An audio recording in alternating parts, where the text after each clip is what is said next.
This is the whole point of the work that we're doing. It's not just to find stuff, it's to record the sites with as little impact as possible. Once the site's recorded, leave it and make sure it never gets destroyed for future generations. And that is what we're doing systematically. Hello, welcome. Thank you so much for joining us here today at Penobscot Marine Museum.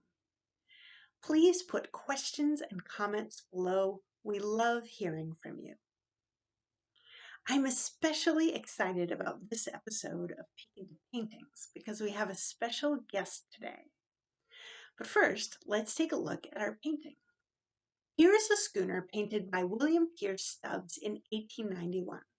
We talked more about this intriguing local artist in his own episode of Peek into Paintings. We'll include the link below. This schooner was built in Belfast, Maine in 1891, and this painting was probably made as the vessel was being built, before the final name was decided on. Because we think that this is the Eliza J. Pendleton, even though, as you can see, the flag in the painting says Annie Pendleton. We're fairly confident it is indeed the Eliza J. Pendleton, because mariners who had seen that vessel and knew it positively identified it from this painting. I am especially interested in the location depicted here. This is Fort Point in Stockton on Penobscot Bay, named Fort Point on account of Fort Pownall, which was built there in 1759. This place has a long and fascinating history. For thousands of years before Europeans arrived here, the neck of this peninsula was a portage where the Penobscot and their ancestors would carry canoes across when they were traveling along the shoreline. They also lived, fished, and hunted here. The lighthouse was built in 1857 and is still active today. You can see it over to the left. This hotel was the largest in the area. Seeing it in the painting really narrows the time frame. It was built in 1895 and it burned only 3 years later. Archaeologist Paul Bock has been uncovering new glimpses into 18th century life on the Cape, and he is our special guest today. So let's go to Fort Point. We are now at Fort Point State Park on Cape Jellison. It's a beautiful spot to walk with beach, woods, and fields. Paul Bock has worked as an archaeologist in New England for 25 years. His business, Stony Knoll Archaeological Supplies, is going strong after 20 years. Working with archaeologist Harbor Mitchell III and a team of trained volunteers over the past 5 years, Paul Bock has recorded remains of an entire 18th century village with a shipyard, homes, cemetery, roads, cornfields, and a chapel. We will meet Paul Bock and he will show us some of these locations and tell us about his discoveries. This is a historic colonial period fort site that was built in 1759 during the 7 Years' War, also known as the French and Indian War. And this fort was built to plug up the Penobscot River to cut off the French from resupplying forces during the siege of Quebec City that happened later that year in 1759. After the French and Indian War was ended, the fort became a economic center, a point of power, so to speak, in the region. And around the fort in the 1760s grew a small but thriving village that has all but been forgotten. People do know about the fort. It's been archaeologically investigated in the 1960s, but what wasn't investigated was the village that surrounded the fort. And that's the research that myself and my colleague Harbor Mitchell have been working on, for the past 5 years or so. Fort Point State Park is situated in Stockton Springs on a point of land called Cape Jellison. And specifically, off of Cape Jellison is Fort Point, which is where the fort is located. But the whole east side of Cape Jellison was a small village that centered around the fort and around trade and commerce and farming and agriculture and fishing. And this village was eradicated, abandoned, many of the buildings burned during the Revolutionary War in 1779. It was pretty much gone. The fort was destroyed before that, so the British could not use it. Basically, on the west side of the Penobscot River was rebel forces or patriot forces, depending on your perspective. And the Crown controlled the east side with their main base and a fort at Castine. And after the war, development happened in the 1780s, late 80s, but it was not on the original footprint of the village. So the village has been forgotten, and we're going to be looking at some of the structures that we've been finding with our research over the past few years. What brought me here and it got me very interested in this research is, well, first of all, I live here. My partner Sharon and I moved our family up 17 years ago. And one of the reasons we did move to this area is because of the state park, because it's a jewel. And shortly after we moved here, we found a Native American trade site in our front yard. That got our curiosity up, and I just can't let things go. So I've been investigating since that time. A lot of the work that we do is on private property, of course, with the owner's permission. Owners have been great. And we've been documenting early colonial period sites, that many of which have never been recorded, and putting the pieces together to fill in the missing blanks on this thriving village, conducting quite a bit of business. And the governor at the time, Governor Francis Bernard, had high hopes that this would be the center, the capital of the region that was opening up. Of course, all that fell apart with the Revolutionary War, and history changed course, and now this is just a wooded park area, and unless you knew what you were looking for, you'd never know that there was actually a village site through here. Governor William Pownall wrote to the British colonial powers asking for a fort. He said, "A fort at Penobscot River would be of utmost importance. It would take possession of the very fine country. It would effectively drive off the remains of the Norridgewock and Penobscot Indians, as it would break up their hunting and fishing. It would take possession of the finest bay in North America for large shipping, and it would be advancing the frontiers of His Majesty's domains." So we can see that from its conception, one of the purposes of the fort was to get rid of the local native peoples by making it impossible for them to feed their families. Standing now inside the ruins of Fort Pownall. This area, part of the fort was excavated in the 1960s by Wendell Hadlock, but except for that, this has never been touched archaeologically. It was left by itself in ruins since it was abandoned. In 1775, on the onset of the Revolutionary War, the fort, the blockhouse, which stood in this foundation, a very large prefabricated blockhouse, and outside of this blockhouse was burned by rebel forces, so the British could not occupy the fort and use it in 1775. And the earthworks, which were outside of where we are here, were filled in by the same forces. So this was burned and covered and left as it is, and wasn't touched till the 1960s. Part of the fort has never been excavated, and that stays and remains pristine.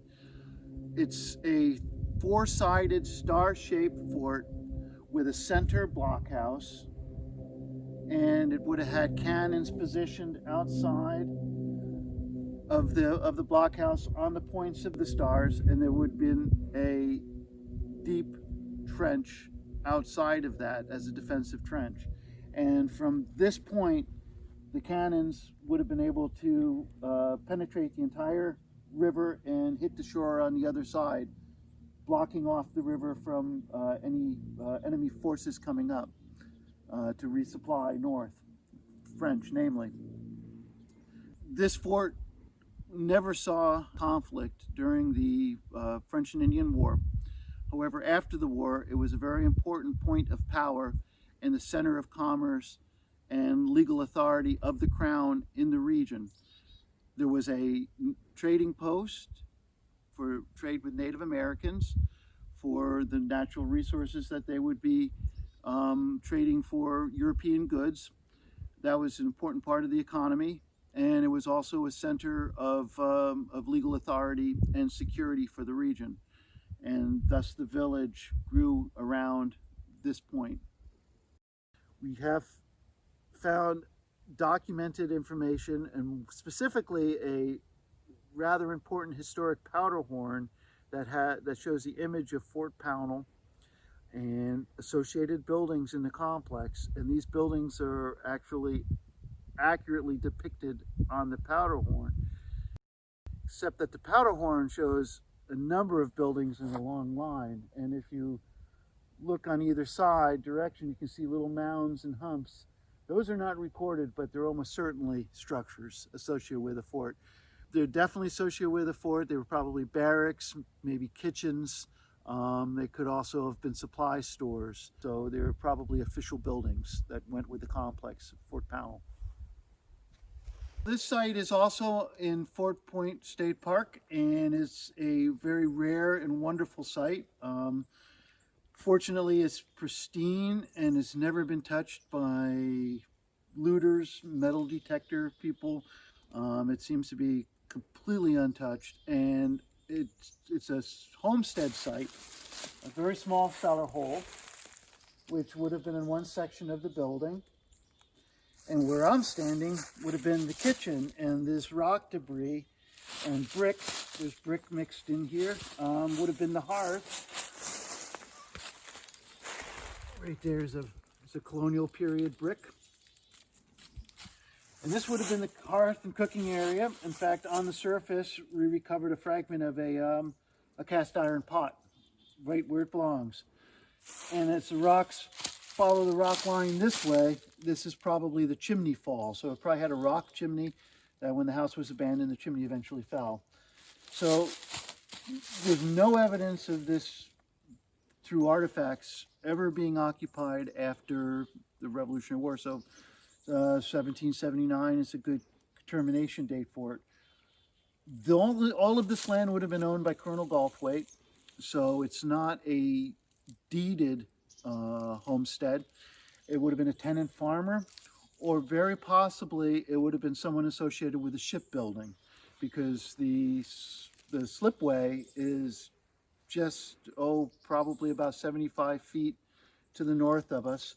And we are right off a road. It's now just a trail, but it probably was a mass road. It's a wide engineered road heading right to the slipway.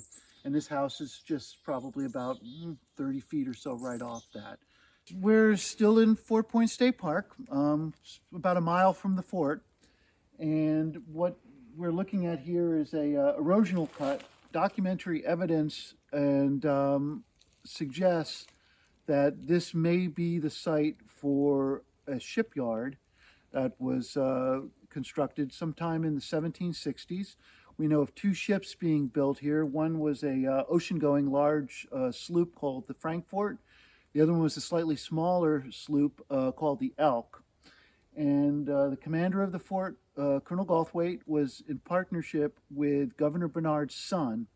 And they built these ships together using local lumber. Documented evidence indicates that the shipyard was within a mile of the fort on Grant's Cove, what is now Grant's Cove, and this is a very good candidate for the location. We're standing on a low earthen mound feature that is obviously made by humans in 2019 in October, we put an effort, a public archaeological effort on this with experienced volunteers. And we determined that this is indeed a site of a colonial period brick chapel associated with Fort Pownall. We do know through historical records that there was a brick chapel built in 1764 associated with Fort Pownall. There was money appropriated to build a shelter, a barracks for Native Americans, 20 by 40. And it was also supposed to be a building for the Native Americans to conduct worship. At the same time, the commander of the fort, Colonel Galthwaite, acquired a very large tract of land surrounding the fort. Several stipulations had to be accomplished before Galthwaite could clear this and own this title of this land. And one of the stipulations was he had to build a chapel. So 2 birds with 1 stone, and this chapel was built. Oral tradition has it that the chapel was destroyed when the 19th century hotel was built. As luck has it, there is a map. It's a 1772 map of trade and plantations, and it covers part of Cape Jellison, and it actually shows structures on it.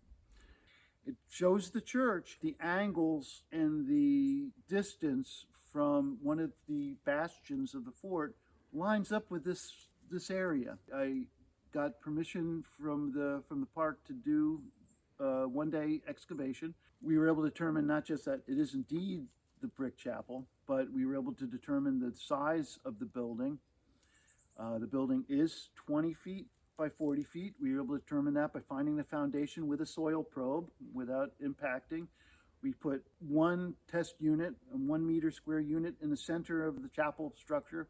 We found a brick floor. We put test units in a line off to the east of the building, and we found several foundations. Artifacts found in this excavation were also very insightful.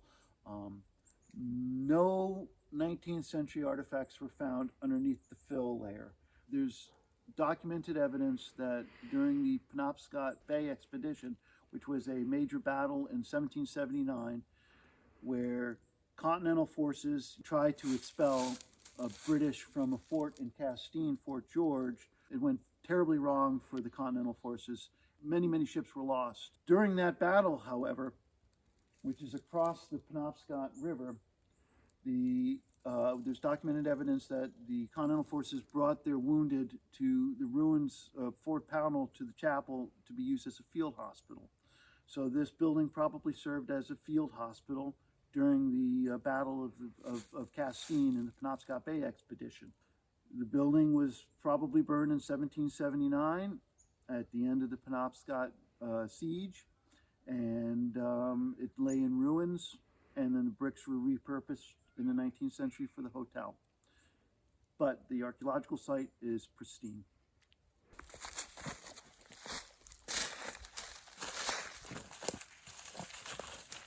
This is the remnants of the late 19th century hotel. Big foundation. Part of the foundation, though, is built out of 18th century brick from the brick chapel, 1764. We're now down towards the Fort Point, the end of Fort Point. So we are east of the fort, dropping elevation to a sand beach, which would have been in the period of the time of the fort, there would have been docks there. That would have been where the supplies would be coming up and the trade would be going out. And we're standing here on a site that was it's a little 10-foot by 10-foot structure. I just happened to notice that a number of years ago, after a bad storm, that spruce tree blew over, and in the tree throw, in the dirt that was pulled up from the tree throw, there was 18th century ceramics, so ceramics dating 1760s. I notified the park supervisor, and both him and I, Terry Cole, sifted the dirt that was in the tree throw that was already disturbed. Broken ceramics, a lot of bone, just stuff that had been thrown out. There was also some other interesting material in it. There was gunflint, a glass trade bead, that might have been associated with Native American use. When you come up from that tree throw on this flat level area, soil probing indicated footer stones. It's just a small little building, maybe with one single chimney just to keep you warm and for cooking. And it would make sense that it would be a perfect location for a sentry post. Down towards the water is a long forgotten burial ground that has been destroyed in the 19th century, although it's not been recognized until now. And we're working on having that recognized and having it recorded so it can be protected. These resources are all over the park, and this is the whole point of the work that we're doing. It's not just to find stuff, it's to record the sites with as little impact as possible. Once the site's recorded, leave it and make sure it never gets destroyed for future generations. And that is what we're doing systematically.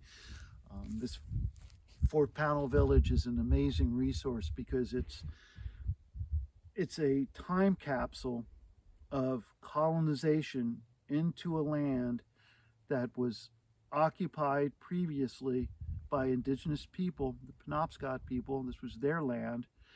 And it's not only the beginning of European settlement in the region, but it's also the termination of the Native Americans, the Penobscot people's independence and use of their traditional lands. So we're having two events happening simultaneously, and it's recorded archaeologically. And it is in such pristine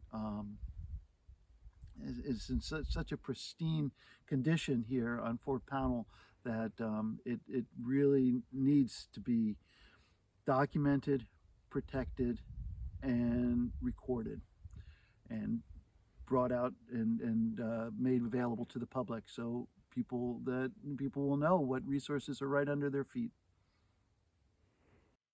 Thank you very much for joining us here today at Penobscot Marine Museum. Thank you to our members and donors. This programming has been made possible in part by the National Endowment for the Humanities, Exploring the Human Endeavor. Take care.